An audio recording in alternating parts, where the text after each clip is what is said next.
चषक असो किती टुर्नामेंट 26 जानेवारीची असो आपण दोनच टुर्नामेंट इथे ठेवलो. पण एक नेहमी मी बघितलंय ही एकमेव अशी टीम आहे एका ओव्हर मध्ये 1 रन पाहिजे होता आणि त्यांनी ती मॅच काढली.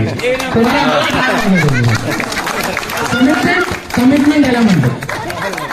आज 2-3 क्षण असे होते जे ऍक्च्युली मेमोरेबल होते आणि दोन्ही एकाच माणसाने गेलेले. ते राजाने जे ती फिल्डिंग करून ते लगेच थ्रो केलेलं.